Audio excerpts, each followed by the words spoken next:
இன்டர்வியூல நம்ம நெக்ஸ்ட் பார்க்க போறது வீடியோ கான்ஃபரன்சிங் இன்டர்வியூ.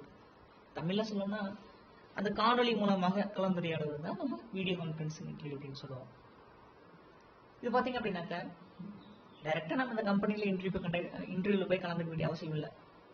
வீடியோ மூலமா நம்ம இன்டர்வியூல கலந்துக்கலாம்.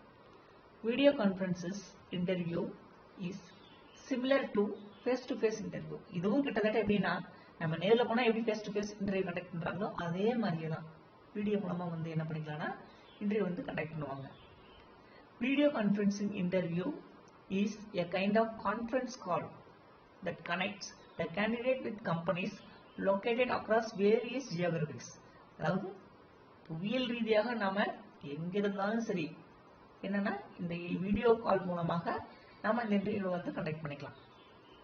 Just like telephone call, a video conferencing interview has multi-point, which allows two or more people in different locations to participate in a interview process. So, இதுல பாத்தீங்க அப்படின்னா இந்த மாதிரியான நேர்காணல் இன்டர்வியூல பாத்தீங்க அப்படின்னாக்க 2 அல்லது அதுக்கு மேற்பட்ட அந்த என்ன பண்ணலாம்னா இந்த வீடியோ கான்ஃபரன்ஸ் கால்ல கலந்துக்கலாம். இதுல பாத்தீங்க அப்படின்னா interview can be conducted from a desktop at work, a home computer or smart phone or tablet. So இந்த மாதிரி நம்ம கிட்ட இருக்கக்கூடிய லேப்டாப்ல, நம்ம கிட்ட இருக்கக்கூடிய சிஸ்டத்துல, நம்ம கிட்ட இருக்கக்கூடிய ஸ்மார்ட் போன், டேப்லெட்டு, இதுல எதுல வேணாலும் நம்ம என்ன பண்ணிக்கலாம், வீடியோ கால் போட்டு வீடியோ கான்ஃபரன்சிங் மூலமா நம்ம இன்டர்வியூ கண்டக்ட் பண்ணிக்கலாம். சரிங்களா? ஸோ இது உங்களுக்கு புரிஞ்சிருக்குன்னு நினைக்கிறேன். வீடியோ கான்ஃபரன்சிங் மூலமாக இன்டர்வியூ கண்டக்ட் பண்றதுக்கு பேரு தான் வீடியோ கான்ஃபரன்சிங் இன்டர்வியூ அப்படின்னு சொல்றோம். இதுவும் கிட்டத்தட்ட எப்படி நம்ம நேரில் போய் இன்டர்வியூ கண்டக்ட் பண்றாங்களோ அதே மாதிரி ஃபேஸ் டு ஃபேஸ் இந்த வீடியோ கால் மூலமா இன்டர்வியூ கண்டக்ட் பண்ணுவோம். சரிங்களா? அடுத்தது குரூப் இன்டர்வியூ. ஸோ குரூப் இன்டர்வியூல நம்ம என்ன சொல்லுவோம், அந்த குழுவாக உட்கார்ந்து இன்டர்வியூ கண்டக்ட் பண்ணுவாங்க. பார்த்துருக்கீங்களா? ஸோ இந்த பாருங்க, a group interview is a screening process where multiple candidates are interviewed at the same time. உங்களுக்கு ஒரு சின்ன எக்ஸாம்பிள் சொன்னா, அந்த யாரடி நீ மோகினி அந்த பிலிம் பார்த்துருப்பீங்க இல்லையா? அதுல பாருங்க, தனுஷ் ஃபர்ஸ்ட் அந்த இன்டர்வியூக்கு போயிருப்பான். அங்க என்ன அப்படின்னா நிறைய பேர் அந்த அந்த அது one of the software company. அந்த சாஃப்ட்வேர் கம்பெனியில பாத்தீங்க அப்படின்னாக்க எல்லாருமே இன்டர்வியூக்கு வந்திருப்பாங்க. அப்போ அந்த இடத்துக்கு ஒரு 10 பேர் இருப்பாங்க. அதுல தனுஷும் போய் உட்காந்து அந்த இன்டர்வியூல எல்லாருமே பேசுவாங்க. ஆனா தனுஷ் மட்டும் அந்த இடத்துக்கு பேச மாட்டான். அவங்கள நயன்தாரா பேசணும் போது எனக்கு இங்கிலீஷ்ல பேச தெரியாது, தமிழ்ல மட்டும்தான் பேச தெரியும் அப்படிங்கிற மாதிரி சொல்லி பரவாயில்ல பேசுங்க அப்படிம்பாங்க இல்லையா? ஸோ அப்ப என்னன்னா ஒரு டாபிக் அந்த குரூப்ல கொடுத்துருவாங்க. அந்த டாபிக் ரிலேட்டடா ஒவ்வொருத்தரும் அவங்களுக்கு தெரிஞ்ச அந்த ஹைலைட்டடான பாயிண்ட அங்க சொல்லணும். அததான் என்ன சொல்லுவாங்க அப்படின்னாக்க குரூப் இன்டர்வியூன்னு சொல்லுவாங்க. சரிங்களா? ஸோ அதான் சொல்றாங்க, group interview is a screening process where multiple candidates are interviewed at the same time. So எல்லாருமே அங்க இருப்பாங்க. எல்லாரும் முன்னாடியும் அந்த இன்டர்வியூ கண்டக்ட் பண்ணுவாங்க. அதுல யார் நல்லா பேசுறாங்க, அந்த குரூப்ல கொடுத்தாங்க டாபிக் ரிலேட்டடா கரெக்டா யாரு பண்றாங்களோ அவங்களதான் இந்த இடத்துக்கு இங்க செலக்ட் பண்ணுவாங்க. ஸோ அதுதான் குரூப் இன்டர்வியூன்னு சொல்றாங்க. Group interview is a good time saving type of interview. இதுல பாத்தீங்க அப்படின்னா நேரம் நிறைய மிச்சமாகும் இந்த இது மூலமா. Instead of spending 5 hours interviewing 5 candidates individually, 1 hour can be spent interviewing them in a group. So இதுல பாத்தீங்க அப்படின்னா ஒரே சமயத்துல நிறைய பேர் இந்த குரூப் இன்டர்வியூ நம்ம இன்டர்வியூ கண்டக்ட் பண்றதுனால இது நிறைய நேரம் நமக்கு மிச்சமாகுது. அதாவது 5 பேர் இருக்காங்க அப்படின்னாக்கா 5 நபர்கள் நம்ம 5 மணி நேரம் செலவிட்டு நம்ம இந்த இன்டர்வியூ கண்டக்ட் பண்றதை காட்டிலும் அவங்க எல்லாம் ஒரே குழுவாக உட்கார வச்சு ஒரே மணி நேரத்துல நம்ம என்ன பண்ணிக்கலாம், அந்த இன்டர்வியூ முடிச்சிடலாம். ஸோ அந்த வகையில இந்த குரூப் இன்டர்வியூ கரெக்டான ஃபிட்டா இருக்கும். சரிங்களா? ஸோ 5 மணி நேரம் நம்ம இன்டர்வியூ கனெக்ட் பண்ணிருக்கோம் அப்படின்னாக்க எல்லாத்தையும் ஒன்னா உட்கார வச்சு 1 மணி நேரத்துல நம்ம அந்த இன்டர்வியூ முடிச்சுட்டு போயிடலாம். ஸோ அதுக்கு நேரம் செலவாகுது. இதுக்கு இந்த குரூப் இன்டர்வியூ வந்து நம்ம செலக்ட் பண்ணிக்கலாம். Sometime particular topic is given to the group and they are asked to discuss it. அதான் ஒரு டாபிக் கொடுத்துருவாங்க, அந்த டாபிக்கை வச்சு எல்லாருமே வந்து பேசிட்டு இருக்கணும். The competency of members of group is assessed by keenly observing the participation of members in the discussion. சில நேரங்கள்ல ஒரு குறிப்பிட்ட தலைப்பு கொடுத்துருவாங்க. ஸோ அந்த கொடுத்த டாபிக்ல இருந்து இவங்க அப்சர்வ் பண்ணிட்டு இருப்பாங்க. ஸோ என்ன மாதிரியான கொடுத்த டாபிக் ரிலேட்டடா பேசுறாங்களா, ஹைலைட்டடா பேசுறாங்களா, இல்ல அன்வான்டா வேற விஷயங்களை வந்து பேசுறாங்களா அப்படிங்கறது தெரிஞ்சுச்சு அதுக்கேற்ற மாதிரி அந்த யார் பெட்டரா பேசுறாங்களோ அவங்களதான் வந்து இந்த செலக்ட் பண்ணுவாங்க. இதான் நம்ம குரூப் இன்டர்வியூ அப்படின்னு சொல்லி சொல்லுவோம். Next panel interview. Panel interview அப்படின்னா தமிழ்ல என்ன சொல்லுவோம்னா அந்த உயர்மட்ட குழுவினுடைய இன்டர்வியூ. சரிங்களா? உயர்மட்ட குழுவினுடைய இன்டர்வியூ தான் நம்ம பேனல் இன்டர்வியூ அப்படின்னு சொல்லி சொல்றோம். அப்படின்னா என்னன்னு பாருங்க, ஒண்ணு இல்ல, சிம்பிள் தான் பாருங்க. Where a group of people interview the candidate is called panel interview. அதாவது விண்ணப்பதாரர் இருப்பாங்க இல்லையா, அப்ளிகன்ட் இருப்பாங்க இல்லையா, பலர் அடங்கிய ஒரு குழு அந்த நேர்காணல் செய்தால் அதுதான் நம்ம என்ன சொல்றோம் அப்படின்னா பேனல் இன்டர்வியூ அப்படின்னு சொல்லுவோம். ஃபார் எக்ஸாம்பிள் ஒன்றும் இல்லை, நீங்க இந்த சூப்பர் சிங்கர்லாம் பார்த்துருப்பீங்க. ஸோ இதில் பார்த்தீங்க அப்படின்னாக்கா அந்த சிங்கர் வந்து அவங்க வந்து சாங் வந்து பாடிட்டு இருப்பாங்க. அவங்க பாடி முடிச்சதுக்கு அப்புறம் அதை அப்சர்வ் பண்றதுக்காக அந்த ஜட்ஜஸ் உட்காந்துருப்பாங்க. ஒரு 3 பேர் இல்லைன்னா 4 பேர் உட்காந்துட்டு இருப்பாங்க. ஸோ அந்த 4 பேரும் பார்த்தீங்க அப்படின்னாக்கா அவங்க தாட்ல அவங்களுக்கு பிடிச்சிருக்கா பிடிக்கலையா, எந்த அளவுக்கு பிடிச்சிருக்கு அப்படிங்கிறதுக்காக அவங்களுக்கு வந்து ஒரு சில மார்க்ஸ் வந்து கொடுப்பாங்க. அந்த மார்க்ஸ் பார்த்தீங்க அப்படின்னாக்கா ஒவ்வொருத்தரும் தனிப்பட்ட முறையில் கொடுப்பாங்க. அப்படி கொடுக்கும்போது ஒவ்வொருத்தரும் தனிப்பட்ட முறையில் கொடுக்கும்போது அந்த 4 பேருடைய மார்க்ஸும் ஃபைனலா வந்து ஜட்ஜ்மெண்ட் பண்ணி அவங்களுடைய டோட்டல் மார்க் எவ்வளவு அப்படிங்கிறது வந்து கொடுத்துருவாங்க. ஸோ அதுல வந்து என்ன பண்ணிக்கலாம்னா அவர் வந்து செலக்டடா இல்லையா அப்படிங்கிறது வந்து அந்த மார்க் மூலமா நம்ம வந்து ஈஸியா வந்து அந்த கேண்டிடேட்டை வந்து செலக்ட் பண்ணிக்கலாம். அதுதான் என்ன சொல்றாங்க அப்படின்னாங்க பேனல் இன்டர்வியூ அப்படின்னு சொல்லி சொல்றாங்க. Usually panel comprises chairperson, subject expert, psychological experts, representatives of minorities, underprivileged groups, nominees of higher bodies and so on. பொதுவா அந்த தலைமை பொறுப்பேற்பாளர் அதை நம்ம சேர்பர்சன் அப்படின்னு சொல்லுவோம். அதுக்கப்புறம் அந்த சம்பந்தப்பட்ட subject expert, psychological experts, representatives of minorities, underprivileged groups, nominees of higher bodies and so on. அதாவது யாரெல்லாம் இருப்பாங்கன்னா அந்த தலைமை பொறுப்பாளர் இருப்பாங்க, அந்த சம்பந்தப்பட்ட துறையினுடைய நிபுணர்கள் இருப்பாங்க, அப்புறம் சைக்காலஜிஸ்ட் இருப்பாங்க, அடுத்தது சிறுபான்மையினுடைய பிரதிநிதி அந்த குழுவில் வந்து இடம்பெற்றிருப்பாங்க. சரிங்களா? ஸோ இவங்க எல்லாம் தான் அந்த பேனல் இன்டர்வியூல கலந்து ஹெட்டா இருப்பாங்க. All panel members ask different types of questions on general areas of specialization of the candidate. So ஒவ்வொருவரும் என்ன பண்ணுவாங்க அப்படின்னாக்கா கேள்விகளை கேட்க ஆரம்பிப்பாங்க. அப்போ ஒவ்வொருத்தருக்கும் அந்த கேண்டிடேட் வந்து பதில் சொல்ல ஆரம்பிக்கணும். Each and every member awards marks for the candidates separately. So ஒவ்வொருத்தரும் அவங்க ஆன்சர் பண்றதை பொறுத்து அந்த ஜட்ஜஸ் வந்து மார்க் கொடுப்பாங்க.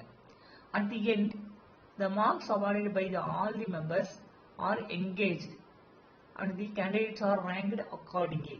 So அந்த மார்க்கை பேஸ் பண்ணி அவங்களுக்கு வந்து ரேங்க் கொடுப்பாங்க. This method eliminates bias in selection process. So இந்த மெத்தட் பாத்தீங்க அப்படின்னாக்க ஒரு நடுநிலையான நேர்காணலா வந்து இருக்குது. It ensures more reliability in the selection of the candidates. So இது வந்து ரொம்ப ஒரு அந்த எம்ப்ளாயி நம்ம அந்த கேண்டிடேட்டை செலக்ட் பண்ணும்போது அந்த இன்டர்வியூ அப்படிங்கிறது ஒரு நம்பகத்தன்மையை வந்து ஏற்படுத்தக்கூடிய வகையில் இருக்கக்கூடியதான் இந்த பேனல் இன்டர்வியூ அப்படின்னு சொல்லி சொல்றோம். சரிங்களா? அடுத்தது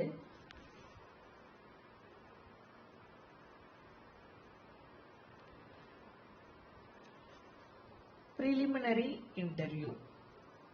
So அப்படின்னா என்ன அப்படின்னாக்க preliminary அப்படின்னு என்ன சொன்னோம், நம்ம ஆரம்பம். ஸோ ஆரம்ப நேர்காணல் அப்படிங்கிறத நம்ம preliminary interview அப்படின்னு. அது என்ன ஆரம்ப நேர்காணல் அப்படின்னா என்ன அப்படின்னு பாருங்க. இன்டர்வியூ என்னன்னு பாருங்க. This interview is conducted to know the general suitability of the candidates who applied for the job. பாருங்க, இந்த மாதிரி அந்த விண்ணப்பதாரர், அந்த அப்ளிகன்ஸ் இருக்காங்க இல்லையா, அந்த விண்ணப்பதாரர்கள் அந்த குறிப்பிட்ட பணிக்காக நம்ம அறியறதுக்காக இந்த மாதிரியான இன்டர்வியூ வந்து கண்டக்ட் பண்ணப்படுது. எப்படி அப்படின்னா பாருங்க, team of experts conducts their interview preliminary to eliminate those who are unqualified and unfit candidates. So இந்த மாதிரியான preliminary interviewல பார்த்தீங்க அப்படின்னாக்கா இது ஆரம்ப கட்டத்திலேயே அந்த தேவையற்ற விண்ணப்பதாரரை, அதாவது பணிக்காக அடிப்படை தகுதிகள் அற்ற விண்ணப்பதாரரை வந்து நீக்கப்படுது. யாரெல்லாம் ஃபிட்டா இருப்பாங்களோ அவங்கள மட்டும் தான் இன்டர்வியூ கூடாது, அன்ஃபிட்டா இருக்கிறவங்கள அப்பவே ரிஜெக்ட் பண்ணிடுது. அதுதான் preliminary interview அப்படின்றாங்க. So this helps the employer organisation to cut cost and time in selection process. So இதனால அந்த நேரமும் அந்த பணிச்சுமையும் அந்த செலவையும் கட்டுப்படுத்துவதற்காக உதவுகிறது இந்த preliminary interview அப்படின்னு சொல்லி சொல்றோம். அதாவது ஆரம்பத்திலேயே அந்த நம்ம அந்த அப்ளிகேஷன்ஸ் எல்லாம் எடுத்து வச்சுக்கிறோம். இதுல யாரெல்லாம் ஃபிட் ஆவாங்க நம்ம அதை பார்த்தாவே தெரிஞ்சிடும், அந்த ரெஸ்யூம் பார்த்தாவே தெரிஞ்சிடும். அவங்கள மட்டும் நம்ம இன்டர்வியூ கூப்பிட்டா போதும், தேவையில்லாம அன்ஃபிட்டா இருக்கிறவங்கள வந்து ரிஜெக்ட் பண்ணி, இதனால நேரமும் செலவும் வந்து குறையும். Next stress interview.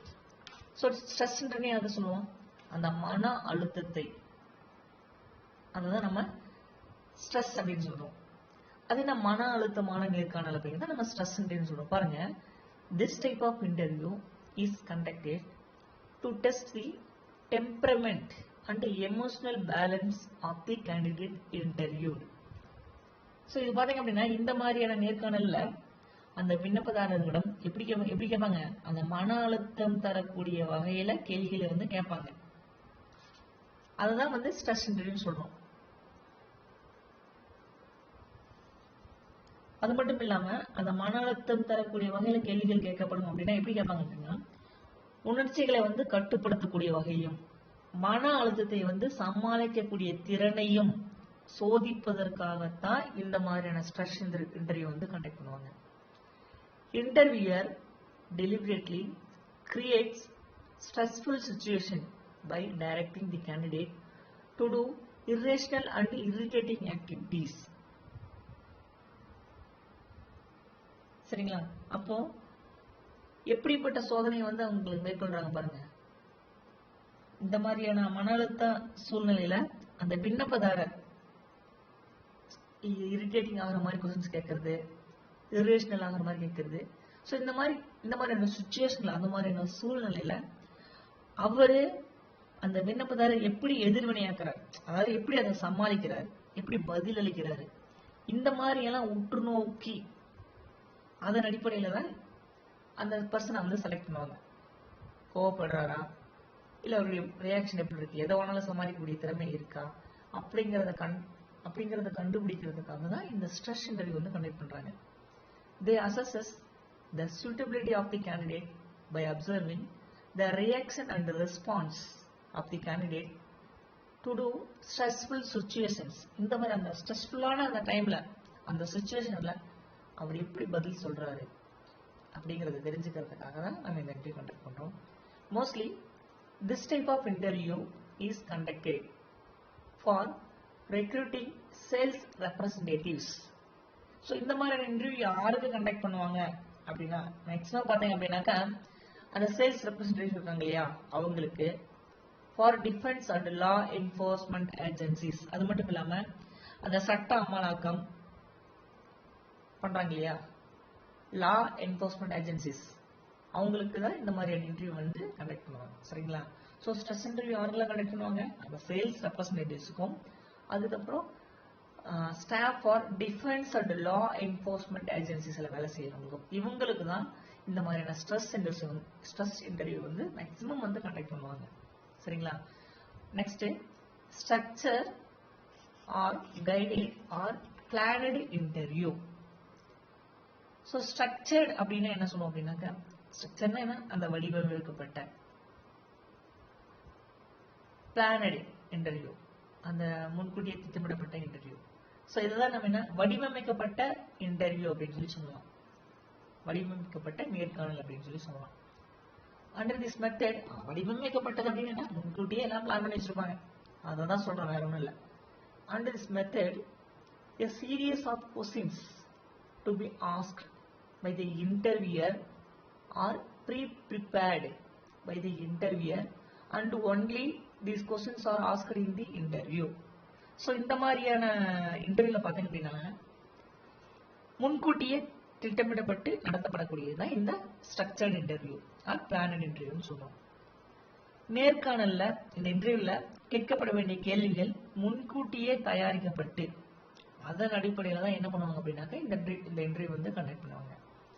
Ultimately interviews are ranked on the basis of score earned by the candidate in the interview.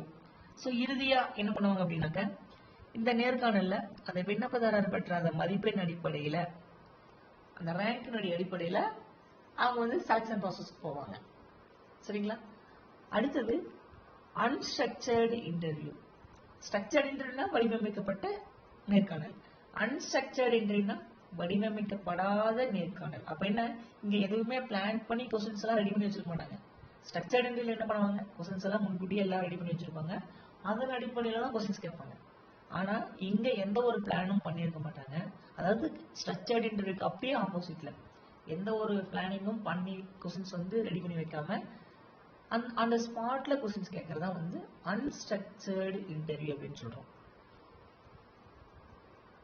This is quite contrary to structured interview. இது பாத்தீங்க அப்படின்னா அப்படியே அந்த ஸ்ட்ரக்சர்ட் இன்டர்வியூக்கு ஆப்போசிட்ல இருக்கக்கூடியது unstructured interview.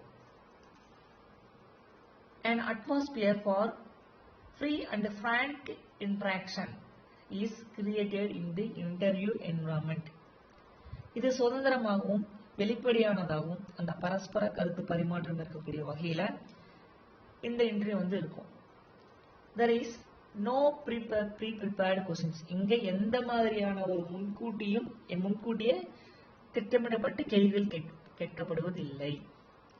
Interviewers determine the suitability of the candidate based on their response to the random questions raised in the interview. இந்த நேர்காணல்ல அப்போது இருக்கக்கூடிய அந்த சூழல், அந்த மனநிலை, இதன் அடிப்படையில மட்டுமே கேள்விகள் வந்து அமையும். கேள்விகள் எதுவுமே முன்கூட்டியே திட்டமிடப்பட்டிருக்காது. இதுதான் அன்ஸ்ட்ரக்சர்டு இன்டர்வியூ அப்படின்னு சொல்லி சொல்றோம். அடுத்தது ஆன்லைன் இன்டர்வியூ. ஸோ நமக்கு தெரியும், ஆன்லைன் மூலமா வந்து இன்டர்வியூ வந்து கண்டக்ட் பண்றது, அதாவது இணைய வழி மூலமாக இன்டர்வியூ வந்து கண்டக்ட் பண்றது. Due to tremendous growth in information and communication technology, these days interviews are conducted by means of internet via Skype, WeChat, Google Duo, Viber, WhatsApp or video chat applications. இதெல்லாமே உங்களுக்கு பார்த்தோன்னே தெரிஞ்சிருக்கும். கிட்டத்தட்ட நம்ம இதுக்கு முன்னாடி பார்த்தோம் இல்லைங்களா, வீடியோ கான்ஃபரன்ஸ் மூலம் இன்டர்வியூ பார்த்தோம் இல்லையா, அதே மாதிரி சேம் தான் இந்த ஆன்லைன் இன்டர்வியூ. சரிங்களா? அதாவது இன்னைக்கு பார்த்தீங்க அப்படின்னாக்கா அந்த டெக்னாலஜி எல்லாம் வளர்ந்துருச்சு. ஸோ இந்த தகவல் தொடர்பு துறையில ஏற்பட்ட பிரமிக்கத்தக்க வகையில அந்த தொழில்நுட்ப வளர்ச்சியின் மூலமாக இன்னைக்கு நம்ம வெப்சைட் மூலமா இந்த நேர்காணல் வந்து நடக்குது. இது பார்த்தீங்கன்னா this enables the interviewers to conduct interview with the candidates living in primary policies, faraway places. This saves a lot of time, money and energy both of employers, organization and the candidate. So இதில் பார்த்தீங்க அப்படின்னா இது ஒரு வகையான video conferencing எப்படி conduct பண்றோமோ அதே மாதிரியே தான் அந்த அப்ளிகன்ஸ் இருக்காங்க இல்லையா, அவங்க கிட்ட இருந்து நேரடியாக அந்த நம்ம WhatsApp, video chat, Google Duo, Viber, WeChat, Skype, இது ஏதாவது ஒரு மூலமா வந்து இன்டர்வியூ வந்து கண்டக்ட் பண்ணப்படுது. ஸோ இதன் மூலமாக அந்த நேர்காணல் வந்து செய்யப்படுவதுதான் நம்ம என்ன சொல்றோம், ஆன்லைன் இன்டர்வியூன்னு சொல்லுவோம். ஸோ இதன் மூலம் பணம், நேரம், உழைப்பு இது எல்லாமே பார்த்தீங்க அப்படின்னாக்க மிச்சமாகுது. அதான் சொல்லுவாங்க saves a lot of time, money, energy இது எல்லாமே வந்து சேமிக்கப்படுது இல்லைங்களா? அதாவது நேரில் போய் அந்த கம்பெனியில் போய் நம்ம இன்டர்வியூவில் போய் அட்டன் பண்ணுறதுக்கு பதிலாக டைரெக்டாக வீட்டில் இருந்துட்டே ஆன்லைன் மூலமாகவே நம்ம இன்டர்வியூ வந்து அட்டன் பண்ணுறதுனால இந்த டைம், மணி, எனர்ஜி இது எல்லாமே சேமிக்கப்படுது. சரிங்களா? ஸோ இதை தான் ஆன்லைன் இன்டர்வியூ சொல்கிறோம். இதுவும் கிட்டத்தட்ட பார்த்தீங்க அப்படின்னா video conferencing interview, online interview ரெண்டுமே கிட்டத்தட்ட ஒரே மாதிரியான இன்டர்வியூ தான். சரிங்களா? அடுத்தது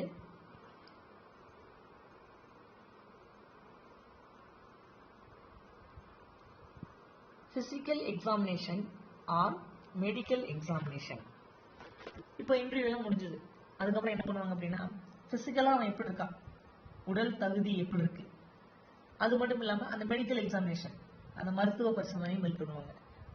ஜாப்க்கு அப்ளை பண்ணியாச்சு, அவனால அந்த ஜாப்ல கண்டினியூ பண்ண முடியுமா அப்படிங்கிறத தெரிஞ்சுக்கிறதுக்காக தான் பிசிக்கல் எக்ஸாமினேஷனும் ஆர் மெடிக்கல் எக்ஸாமினேஷன் வந்து கண்டக்ட் பண்ணுவாங்க.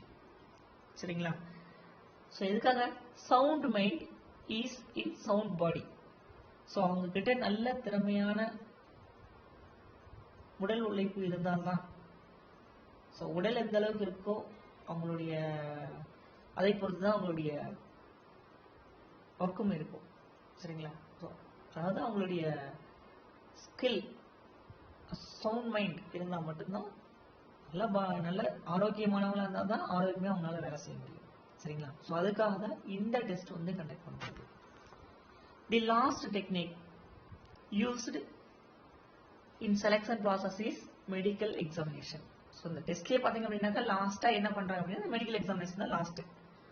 This is the most important step in the selection because a person of poor health cannot work competently and any investment on him may go waste if he or she is unable to discharge duties efficiently on medical grounds. So இருக்கிறதுலே கடைசியான ஒரு test இந்த test தான், medical test தான். இந்த தேர்ந்தெடுத்தல்ல இந்த selection ப்ராசஸ்ல பொறுத்த வரைக்கும் அந்த உடல் சுகாதாரமற்ற நபரால் அந்த முழு திறமையுடன் கட்டாயம் பணி செய்ய முடியாது, அவரால் ஒர்க் பண்ண முடியாது. அது மட்டும் இல்லாம அவரை நம்பி முதலீடு செய்யப்பட்ட முதல் தொகை வந்து வீணாகவும் போயிடும். ஸோ இப்படிப்பட்ட சுச்சுவேஷன் இருந்தா இந்த மருத்துவ ரீதியாக யாருக்கு நல்ல உடல் தகுதி, திறனற்றவர்களால் அந்த தங்களது வேலையை வந்து கட்டாயம் வந்து அந்த வேலையை வந்து சிறப்பாக அவங்களால செய்ய முடியாது. சரிங்களா? In other words, it determines an applicant's physical ability to perform a specific job. The main purpose of medical examination is to find out. So இதுல வேறு வார்த்தையில் சொல்ல போனா அந்த மருத்துவ பரிசோதனை மெடிக்கல் எக்ஸாமினேஷன் அப்படிங்கிறது குறிப்பிட்ட வேலையை செய்ய தேவையான விண்ணப்பதாரருடைய திறனை அது தீர்மானிக்கக்கூடியதான் இந்த மெடிக்கல் எக்ஸாமினேஷன். சரிங்களா? ரைட். அடுத்தது இந்த மருத்துவ பரிசோதனையுடைய அந்த முக்கியமான நோக்கம், எய்ம் என்ன? The main purpose of medical examination is, இந்த மருத்துவ பரிசோதனால என்ன தெரிஞ்சு போறோம், என்ன இதனுடைய நோக்கம் என்ன அப்படின்னா, first one, physical fitness of the candidate under selection to the job concerned. அந்த சம்பந்தப்பட்ட வேலைக்காக உடல் தகுதி உடையவரா அப்படிங்கறது தெரிஞ்சுக்கிறதுக்காக தான் இந்த மெடிக்கல் எக்ஸாமினேஷன் வந்து கண்டக்ட் பண்ணப்படுது.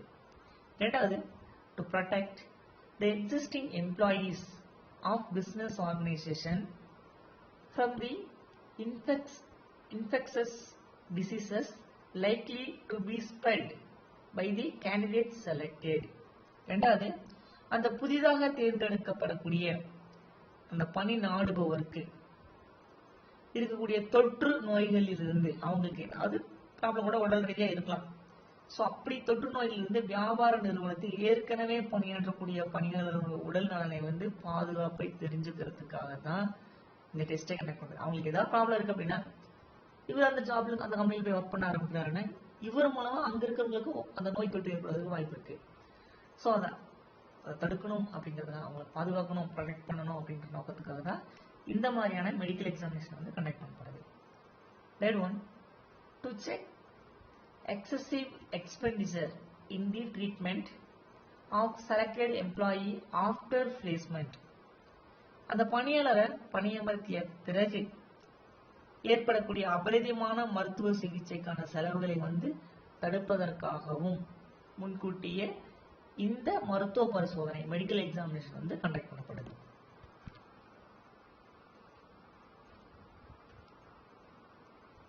Next, reference book, sorry reference check. Reference செக்னா என்ன சொல்லுவோம் அப்படின்னா, அந்த தேர்வு செய்யப்பட்டவர் குறித்த தகவல், அதுதான் நம்ம ரெஃபரன்ஸ் செக் அப்படின்னு சொல்லி சொல்றோம். அப்படின்னு என்னன்னு பாருங்க, reference check is done to know reliability and trustworthiness of the candidate. So அந்த விண்ணப்பதாரனுடைய உண்மைத்தன்மையும் அந்த நம்பகத்தன்மையும் கண்டறியக்கூடிய அந்த குறிப்பு சோதனை, அதுதான் நம்ம ரெஃபரன்ஸ் செக் அப்படின்னு சொல்றோம். ஸோ ரெஃபரன்ஸ் அப்படின்னா என்ன சொல்லுவோம் அப்படின்னா, பாருங்க கீழே நம்ம பார்க்கும்போது புரியும். Usually application blank contains a column for the candidate to furnish the list of persons to be connected for reference purpose. நம்ம ஒரு இன்டர்வியூ ஒரு அப்ளிகேஷன் ஃபில் பண்றோம் அப்படின்னாக்கா அதுல ரெஃபரன்ஸ்னு ஒரு தனியாக ஒரு காலம் கொடுத்துருப்பாங்க. ஸோ அந்த காலம் எதுக்காக கொடுக்குறாங்க அப்படின்னா, நம்மளை பற்றிய ஒரு நல்ல அபிப்பிராயமான ஒரு நபர் இருப்பாங்க, அதாவது நம்மளை பத்தி நல்லா தெரிஞ்சு வச்ச ஒரு அத்தாரிட்டி யாராவது ஒருத்தர் இருப்பாங்க, அதாவது நம்ம டீச்சர்ஸோ நம்ம ப்ரொஃபஸர்ஸோ யாராவது ஒருத்தர் இருப்பாங்க. ஸோ அவங்க வந்து நம்மளை ரெஃபர் பண்ணுவாங்க. எதுக்கு அப்படின்னா, நம்ம அவங்களுடைய நேம், அட்ரஸ், ஃபோன் நம்பர் எல்லாம் கொடுத்துருப்போம். ஆஃப்டர் செலெக்ஷன், நம்மளை செலெக்ஷன் பண்ணதுக்கு அப்புறம் நம்மளை பத்தி விஷயங்கள் எப்படி, இவங்களுடைய கேரக்டர் எப்படி, இவங்களுடைய ஒர்க்கிங் எஃபிஷியன்சி எப்படி இருக்கும் அப்படிங்கிறது தெரிஞ்சுக்கிறதுக்காக அந்த ப்ரொஃபஷனுடைய நம்பரோ நம்ம வந்து என்ன பண்ணிருப்போம்னா நம்ம கொடுத்துருப்போம். அவங்க என்ன பண்ணுவாங்க அப்படின்னாக்கா, ஆஃப்டர் இன்டர்வியூக்கு அப்புறம் அவங்க ஃபோன் அடிச்சு கேட்பாங்க. ஏதாவது ஒரு 2 ரெஃபரன்ஸ் கேட்டிருப்பாங்க. அந்த 2 ரெஃபரன்ஸ் நம்ம எப்படியோ நம்ம ஒரு நல்ல நமக்கு பிடிச்ச ஆசிரியனுடைய நம்பரை கொடுத்துருப்போம். அப்படி நம்ம கொடுக்கும் போது என்ன பண்ணுவாங்க அப்படின்னா, இந்த பர்சன் எப்படி, இவருடைய கேரக்டர் எப்படி, இவங்களுடைய ஒர்க்கிங் எஃபிஷியன்சி எப்படி இருக்கும், ஸோ இது எல்லாம் தெரிஞ்சுக்கிறதுக்காக தான் இந்த ரெஃபரன்ஸ் அப்படிங்கிறது வந்து வச்சிருக்காங்க. சரிங்களா? ஸோ அதான் ரெஃபரன்ஸ்னு சொல்றோம். சரிங்களா? அதான் ரெஃபரன்ஸ் செக் அப்படின்னு சொல்லி சொல்றோம். பாருங்க, usually application blank contains a column for the candidate to furnish a list of persons to be connected to the reference purpose. அந்த அப்ளிகேஷன்ல அந்த ரெஃபரன்ஸ்னு ஒரு காலம் ஒதுக்கப்பட்டிருக்கும். அதுல வந்து நம்ம ஃபில் பண்ணுவோம். Employer organization used to send either standardized form to referees or request them to write in detail about certain behavioral traits of candidate under selection like conduct, அதாவது எதெல்லாம் கண்டக்ட் பண்ணுவாங்கன்னா character, attitude, behaviour, value system etcetera. So இதெல்லாம் தான் அந்த reference மூலமா அவங்க தெரிஞ்சுப்பாங்க.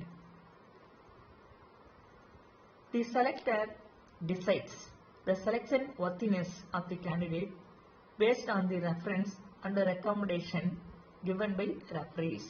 So இதுதான் நம்ம ரெஃபரன்ஸ் செக் அப்படின்னு சொல்லி சொல்றோம். சரிங்களா? அடுத்தது approval by higher authority. So அந்த உயர்மட்ட மேலாண்மையுடைய ஒப்புதல், அதான் அப்ரூவல் பை ஹையர் அத்தாரிட்டின்னு சொல்றோம். பாருங்க, selection committee sends the list of candidates selected with some candidates kept in waiting list for approval by higher authority like chairman, HR director, CEO and the like. அதை நம்ம தேர்வு செய்யப்பட்டோம் இல்லையா, தேர்வு செய்யப்பட்ட பிறகு, அதாவது தேர்வுக்குழு அந்த தேர்ந்தெடுக்கப்பட்ட விண்ணப்பதாரனுடைய பெயர்களுடன் யாரெல்லாம் செலக்டட் அப்படின்னு உட்கார வச்சிருப்பாங்க இல்லையா, அந்த காத்திருப்போருடைய பட்டியலையும் செலக்ட் பண்ணவங்க பிளஸ் அந்த வெயிட்டிங் லிஸ்ட் இருக்குங்க 2 பேர்த்தையும் சேர்த்து அந்த தேர்வுக்குழு தலைவர், அதான் நம்ம சொல்றோம்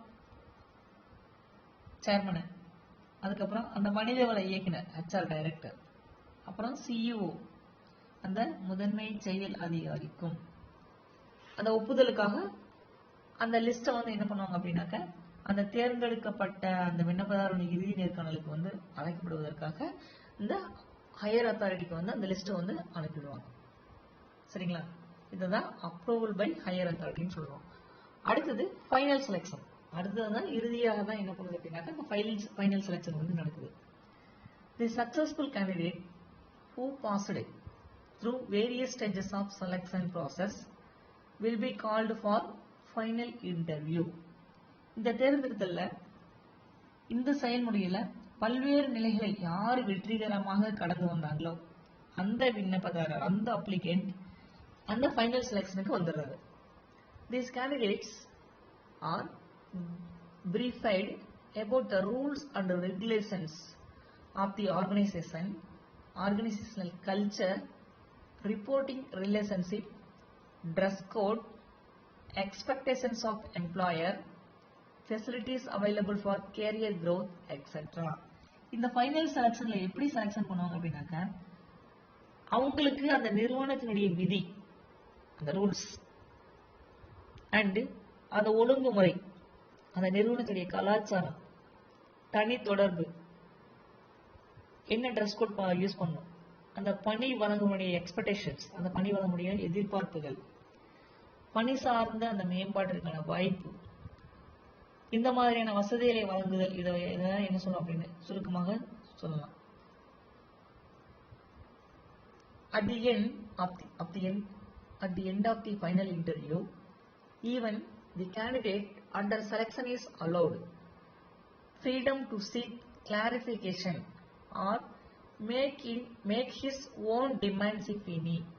ஸோ இந்த இறுதியாக இருக்கக்கூடிய அந்த நேர்காணல் ஃபைனல் செலெக்ஷன்ல அந்த பங்கேற்பாளரும் தங்களுக்கு ஏற்படக்கூடிய சந்தேகங்களுக்கு தெளிவுபடுத்திக்கலாம். தங்களது சொந்த கோரிக்கைகளையும் எடுத்து வைக்கிறதுக்கும் சுதந்திரம் வந்து கொடுக்கப்படுது இந்த ஃபைனல் செலெக்ஷன்ல. செலெக்ஷன் ஆயிட்டோம், ஃபைனலா உட்காந்துட்டு இருக்கோம், நம்மளுடைய டவுட்ஸ் என்ன அப்படிங்கிற, நம்மளுடைய கோரிக்கைகள் என்ன அப்படிங்கறது வந்து அந்த இடத்துக்கு எடுத்து சொல்லலாம். சரிங்களா? ஸோ அதுதான் ஃபைனல் செலெக்ஷன் அப்படின்னு சொல்றோம். அடுத்தது ஒப்பந்தம் போடுறது, கான்ட்ராக்ட் ஆஃப் எம்ப்ளாய்மெண்ட். அதான் இப்போ ஜாப் ஃபைனல் செலெக்ஷன் ஆயாச்சு, அடுத்தது வந்து அந்த பணிக்கு அவரை வந்து ஒப்பந்தப்படுத்துறது, அதுதான் கான்ட்ராக்ட் ஆஃப் எம்ப்ளாய்மெண்ட் அப்படின்னு சொல்றோம். After the final selection process is completed, certain documents are expected to be signed both by the organization and the candidate. So selection ஆயாச்சு, ஆனதுக்கப்புறம் என்ன பண்ணுவாங்க, அந்த பத்திரத்தை பாண்டு கொடுப்பாங்க. பாண்டில் எவ்வளோ இயர்ஸ் வந்து நீங்கள் ஒர்க் பண்ணுறீங்க அப்படிங்கிற அந்த இயர்ஸ் மென்ஷன் பண்ணி எம்ப்ளாயி, அந்த ஹையர் அத்தாரிட்டியும் இந்த எம்ப்ளாயும் சைன் பண்ணுவாங்க. ஸோ அதை தான் நம்ம கான்ட்ராக்டட் எம்ப்ளாய்மெண்ட் சொல்கிறோம். Hence there is a need for preparing a contract of employment. The following basic information which need to be included in a written contract of employment varies according to the level of the job. So அவங்களுடைய ஜாபை பொறுத்து, அதாவது இந்த வேலை வாய்ப்பை பொறுத்த வரைக்கும் அந்த ஒப்பந்தத்தை வந்து தயாரிப்பது ரொம்ப முக்கியமான ஒண்ணு. அந்த ஒப்பந்தத்தில் எழுதப்படக்கூடிய விவரங்கள் ஒவ்வொன்றும் அந்த பணிக்கு தகுந்தாற்போல் வேறுபடும். ஸோ ஒவ்வொரு இடத்துலையும் பார்த்தீங்க அப்படின்னாக்கா அவங்களுடைய ஜாபை பொறுத்து இந்த கான்ட்ராக்ட் ஆஃப் எம்ப்ளாய்மெண்ட் வந்து வேரியேஷன் ஆகும். சரிங்களா? எல்லா இடத்துலையும் ஒரே மாதிரி இருக்காது. Generally it contains details like, so இதில் மேக்ஸிமம் என்ன மாதிரியான இன்ஃபர்மேஷன் இருக்கும் அப்படின்னாக்கா ஜாப் டைட்டில், அந்த என்ன மாதிரியான பணியினுடைய தலைப்பு, டியூட்டிஸ், நம்முடைய கடமைகள் என்ன, ரெஸ்பான்சிபிலிட்டிஸ் என்ன, பொறுப்பு என்ன அப்படிங்கிறது வந்து இருக்கும். Third one, scale of pay allowance, increments, சம்பளம் எவ்வளவு, சம்பள உயர்வு, இன்க்ரிமெண்ட்ஸ் எவ்வளவு, இது எல்லாமே மென்ஷன் பண்ணியிருப்பாங்க. அடுத்தது ஒர்க்கிங் ஹவர்ஸ், எவ்வளோ மணி நேரம் வேலை, டேட், அடுத்த one date when continuous employment starts and the basis for calculating service. அடுத்தது அந்த பணியில் சேர்ந்த தேதி, அது மட்டும் இல்லாமல் பணிக்காலத்தை கணக்கிடுவதற்கான அடிப்படையும் கூட இருக்கும். சிக்ஸ்த் ஒன், ஒர்க் ரூல்ஸ், அந்த பணி ஒர்க் பண்ணும்போது என்னென்ன ரூல்ஸ் இருக்கு. செவன்த் ஒன், கிரீவன்ஸ் ப்ரொசீஜர்ஸ், அந்த குறை தீர்க்கக்கூடிய நடைமுறைகள் இருக்கும். எய்த் ஒன், டிசிப்ளினரி ப்ரொசீஜர் ஒழுங்குமுறை நடைமுறை அப்படிங்கிறது நம்ம டிசிப்ளினரி ப்ரொசீஜர்னு சொல்லுவோம். 9th one special terms and conditions relating to rights etcetera. அந்த உரிமைகள் தொடர்பான சிறப்பு விதிமுறைகள் மற்றும் நிபந்தனைகள் இது எல்லாமே பார்த்தீங்க அப்படின்னாக்கா இந்த கான்ட்ராக்ட் ஆஃப் எம்ப்ளாய்மெண்ட்ல இருக்கும். சரிங்களா? Next factors influencing selection process. இந்த பணியாளர் தேர்ந்தெடுத்தலில் இருக்கக்கூடிய நடைமுறைகளை தீர்மானிக்கக்கூடிய காரணிகள் என்னென்ன அப்படின்னு சொல்லி பார்க்கலாம். Factors influencing employee selection process R listed below. அந்த அப்ளிகன்ட் அந்த பணியாளர்கள் இருக்காங்க இல்லையா, அந்த பணியாளர்கள் தேர்ந்தெடுத்தல் செயல்முறையை தீர்மானிக்கக்கூடிய காரணிகள் என்னென்ன அப்படிங்கிறது கீழே லிஸ்ட் பண்ணியிருக்காங்க. அதுல என்னென்ன அப்படிங்கிறது 1 by 1 பார்க்கலாம். இந்த செலக்ஷன் ப்ராசஸ் பண்றோம் இல்லைங்களா, அந்த செலக்ஷன் ப்ராசஸ் எப்படி பண்றோம் அப்படிங்கிறத ஃபர்ஸ்ட் பார்க்கலாம். First one nature of post. அந்த பணியினுடைய தன்மையை பொறுத்து பாருங்க. The process of selection of employee varies according to type of personnel to be recruited. இந்த பணியாளர் தேர்ந்தெடுத்தல் பார்த்தீங்க அப்படின்னா ஒவ்வொரு ஆட்சேர்ப்பு முறைக்கும் டிஃபரன்ஷியேட் ஆகும். For instance selection process of probationary officer of a bank different from that of selection of officer for Indian Police Service. பாருங்க, உதாரணமா ஒரு வங்கியினுடைய முதன்மை அதிகாரியினுடைய தேர்ந்தெடுத்தல் செயல்முறையிலும் இந்திய காவல் பணி அதிகாரியை தேர்ந்தெடுத்தல் செயல்முறையிலிருந்து வேறுபடுது. ஒரு பேங்க் ஆபீசரா ப்ரொபேஷனரி ஆபீசரா நம்ம செலக்ட் பண்றதுக்கும் ஒரு போலீஸ் ஆபீசரை செலக்ட் பண்றதுக்கும் டிஃபரன்ஷியேட் இருக்கா இல்லையா? சரிங்களா? ஸோ அந்த நேச்சர் ஆஃப் போஸ்ட், அந்த போஸ்ட்டை பொறுத்து அந்த செலக்ஷன் ப்ராசஸ் வேரியேஷன் ஆகும். அதுதான் ஃபர்ஸ்ட் ஒன் என்ன சொல்றேன்னா நேச்சர் ஆஃப் போஸ்ட்னு சொல்றோம். ரெண்டாவது number of candidates. So number of candidates அப்படின்னு யாரை சொல்லுவோம்? அந்த விண்ணப்பதாரனுடைய எண்ணிக்கை அப்படிங்கிறத நம்ம நம்பர் ஆஃப் கேண்டிடேட்ஸ் சொல்றோம். Selection process depends on the response of candidates to the advertisement inviting applications for the post. இந்த தேர்ந்தெடுத்தல் செயல்முறையில விளம்பரத்தினுடைய அடிப்படையில வேலைக்கு விண்ணப்பித்தவருடைய எண்ணிக்கையை பொறுத்து தான் இந்த செலக்ஷன் ப்ராசஸ் நடக்கும். For instance for clerical and other physical jobs more candidates tend to apply, hence shortlisting needs to be done. The selection process would be longer if the number of applicants is lesser and consequently selection process becomes shorter. உதாரணமா பாத்தீங்க அப்படின்னாக்கா for instance clerical and other physical jobs, அதாவது எழுத்தர் வகையான பணி, அது மட்டும் இல்லாம பிற உடல் வகை பணிகளுக்கு அதிக எண்ணிக்கையில் விண்ணப்பிக்கலாம். ஆக சுருக்கமான பட்டியல் தயாரிக்கப்பட வேண்டும் இல்லையா? அப்போ அதிகமான நபர்கள் விண்ணப்பித்திருந்தால் தேர்ந்தெடுத்தல் செயல்முறையில ரொம்ப நீளமா இருக்கும். அதிகமா எல்லாத்தையுமே செலக்ஷன் பண்ணியிருப்பாங்க. அப்படிப்பட்ட சுச்சுவேஷன்ல குறைவான நபர்களையே விண்ணப்பித்திருப்பேன், தேர்வு நடைமுறை மிகவும் குறுகியதானது இருக்கும். அதாவது நிறைய பேர் அப்ளிகேஷன் தான் அப்ளை பண்ணியிருந்தேன் அப்படின்னாக்க அந்த தேர்வு அப்படிங்கிறது ரொம்ப நேரம் நீடிக்கும். குறைவான நபர்கள் மட்டுமே விண்ணப்பித்திருந்தால் அந்த தேர்வு நடைமுறை எப்படி இருக்கும்? மிகவும் ரொம்ப ஷார்ட்டா முடிகிற மாதிரி இருக்கும். செலக்ஷன் ப்ராசஸ் ரொம்ப ஷார்ட்டா இருக்கும். சரிங்களா? அடுத்தது செலக்ஷன் பாலிசி. அந்த தேர்ந்தெடுத்தலுடைய கொள்கை எப்படி செலக்ஷன் பண்றாங்க அப்படிங்கிறத பார்க்கலாம். The selection policy and selection process are interrelated. So அந்த தேர்ந்தெடுத்தல் கொள்கையும் தேர்ந்தெடுத்தல் செயல்முறையும் ஒன்றோடு ஒன்று நெருங்கிய தொடர்பு இருக்கக்கூடியதாக இருக்கக்கூடியதான் அந்த செலக்ஷன் பாலிசி அப்படின்னு சொல்லி சொல்றோம். பாருங்க, for example some organizations put in place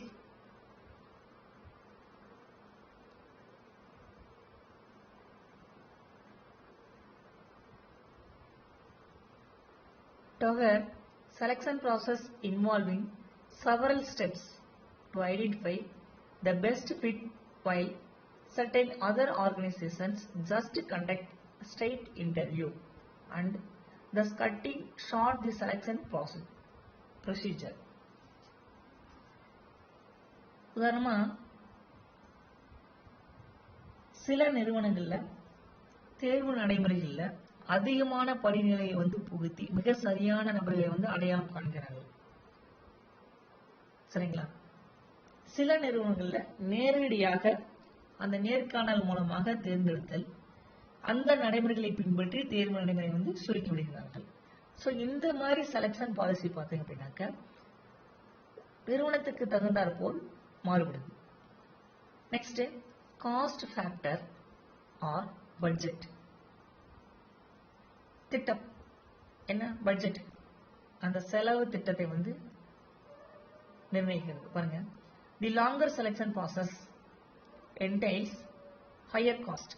நீண்ட நேர தேர்வு முறை வந்து செயல்முறை பார்த்தீங்க அப்படின்னா அதிக செலவை வந்து ஏற்படுத்தும், எல்லாருக்கும் தெரிஞ்சதுதான். ஹென்ஸ் ஆர்கனைசேஷன்ஸ், ஸோ இந்த மாதிரி சுச்சுவேஷன்ல ஆர்கனைசேஷன்ஸ் என்ன பண்ணுதுன்னா, which cannot afford to spend a larger resource tend to shorten selection process, while organizations with sound financial condition can afford to adopt lengthier selection process. இதனால அந்த உயர் செலவினங்களை வந்து செய்ய முடியாத நிறுவனங்கள், ரொம்ப அதிகமாக செலவு பண்ண முடியாத நிறுவனங்கள் பார்த்தீங்க அப்படின்னாக்க இந்த தேர்ந்தெடுத்தல் நடைமுறையை குறைக்க வைக்கிறாங்க. அதாவது எப்படின்னா, அதே நேரத்தில் நல்ல நிதி நிலையில் உள்ள நிறுவனங்கள் நீண்ட தேர்ந்தெடுத்தல் செயல்முறையை வந்து கையாளும். ஸோ நல்ல சவுண்ட் ஃபினான்ஷியல் இருந்தது அப்படின்னாக்கா அந்த லாங் இன்டர்வியூ வந்து கண்டக்ட் பண்ணுறாங்க. ஸோ அந்த ஃபினான்ஷியல் ரீதியாக குறைவாக இருக்கிறவங்க அதை ஷார்ட்டாக அதை வந்து முடிச்சுடுறாங்க. சரிங்களா? அடுத்து 5th one, level of educational qualification and experience and exposure. கல்வி தகுதி, அனுபவம், அந்த வெளிப்பாடினுடைய நிலை, இதையெல்லாம் பொறுத்து தான் என்ன பண்றாங்க, செலக்ஷன் பண்றாங்க. The process of selection depends on the experience and educational qualification and exposure required for the post. அந்த போஸ்டுக்கு தகுந்தாருக்கான அந்த கல்வி தகுதியும் பணி அனுபவமும் இதையெல்லாம் சார்ந்து என்ன பண்றாங்க, அந்த செலக்ஷன் வந்து கண்டக்ட் பண்றாங்க. For example, for selection of finance officer, treasurer, legal advisor, designer, architecture, CEOs, scientist, chairman, etc. Selection process is shorter as only few candidates compete with higher educational qualification and credentials. For example, பாத்தீங்க அப்படின்னா அந்த நிதி அதிகாரி, financial officer இருப்பாங்க இல்லையா, அந்த நிதி அதிகாரி, பொருளாளர், சட்ட ஆலோசகர், வடிவமைப்பாளர், கட்டிடக்கலை நிபுணர்கள், தலைமை நிர்வாக அதிகாரிகள், விஞ்ஞானிகள், தலைவர், இது போன்ற பதவிகளுக்கு விண்ணப்பிப்பவர்களுக்கு குறைந்த அளவே இருப்பாங்க. மேக்ஸிமம் குறைந்த அளவு இருப்பாங்க. இதற்கான தேர்ந்தெடுத்தல் செயல்முறை உயர் கல்வி தகுதி, பணி முன் அனுபவம், சான்றுகளை மட்டுமே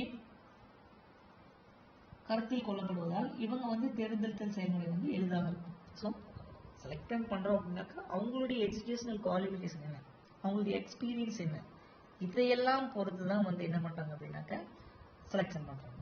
சரிங்களா? ஸோ இதெல்லாம் தான் என்ன சொல்லுவோம், factors influencing selection process. Selection ப்ராசஸ்ல இருக்கக்கூடிய ஃபேக்டர்ஸ் எல்லாம் என்னலாம், இந்த 5 தான். என்னலாம்? Nature of post, number of candidates, selection policy, cost factor or budget. 5th one, level of educational qualification and experience and exposure. இது எல்லாம் பொறுத்து தான் இந்த செலக்ஷன்ங்கிறது நடக்கும், வேற ஒண்ணுமே இல்லை. இது புரிஞ்சுக்கணும் நினைக்கிறேன். Next, importance of selection. இந்த செலக்ஷனுடைய முக்கியத்துவம், பணித்தேர்வினுடைய முக்கியத்துவம் என்னென்ன அப்படின்னு சொல்லி பார்க்கலாம். ஃபர்ஸ்ட் என்ன, குட் டேலண்ட். டேலண்டா இருக்கவங்க தானே எடுப்பாங்க, நல்ல திறமைசாலி யாரோ அவங்க தான் வந்து செலக்ஷன் பண்ணுவாங்க. Proper selection system enables the organization to appoint talented persons for various activities and thereby leading to improved productivity and profitability of the organization. சிறந்த தேர்ந்தெடுத்தல், அதான் சொல்றோம், proper selection system enables. So அந்த சிறந்த தேர்ந்தெடுத்தல் முறை அப்படிங்கிறது பார்த்தீங்கன்னா பல்வேறு நடவடிக்கைகள்ல திறம் வாய்ந்த நபர்களை தேர்வு செய்ய வகை செய்வது தான் இந்த குட் டேலண்ட் அப்படின்னு சொல்றோம். இது நிறுவனத்துடைய உற்பத்தி திறன் அதிகரிக்கவும் மேம்படவும் லாபம் அதிகரிக்கவும் வழிவகை செய்யக்கூடியது. ஸோ நல்லா டேலண்டடான பர்சன்ஸ் எடுத்தோம் அப்படின்னா தான் ப்ரொடக்டிவிட்டியும் ப்ராஃபிட்டபிலிட்டியும் அந்த நிறுவனத்துக்கு அதிகமாகும். டேலண்ட் இல்லாத பர்சன் எடுத்தா என்ன ஆகும்? ஓட்ட முதலும் வேஸ்ட்டு. அந்த கம்பெனி வந்து ப்ராப்பராக வந்து மேனேஜ் பண்ணி கொண்டுட்டும் போக முடியும். சரிங்களா? ஸோ அதனால குட் டேலண்டடான பர்சன்ஸை மட்டுமே செலக்ட் பண்ணுவாங்க. இது செலெக்ஷன்லேயே first importance.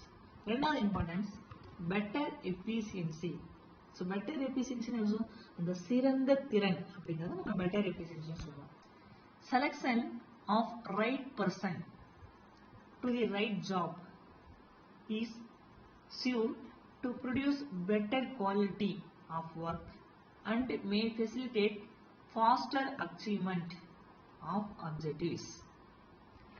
This will help in greater measure to turn off the overall efficiency of organization. குறிப்பிட்ட வேலைக்கு சரியான நபரை தேர்ந்தெடுத்ததன் காரணமாக அவங்க சிறந்த முறையில பணியாற்றி அந்த நிறுவனத்தினுடைய இலக்குகளை, அந்த கோல்ஸை எளிதில் வந்து அச்சீவ் பண்ண முடியும். இதனால அந்த நிறுவனத்துடைய ஒட்டுமொத்த திறனும் என்னாகும் அப்படின்னாக்கா உயரும். சரிங்களா? ஸோ அதனால பெட்டர் எஃபிஷியன்சியான பர்சன்ஸை வந்து செலக்ஷன் பண்றோம். Third one reduced cost of training and development. அந்த குறைக்கப்பட்ட பயிற்சியும் மற்றும் வளர்ச்சிக்கான செலவும் மேற்கொள்றது. Better selection of candidates definitely reduces the cost of training because qualified personnel have better grasping power.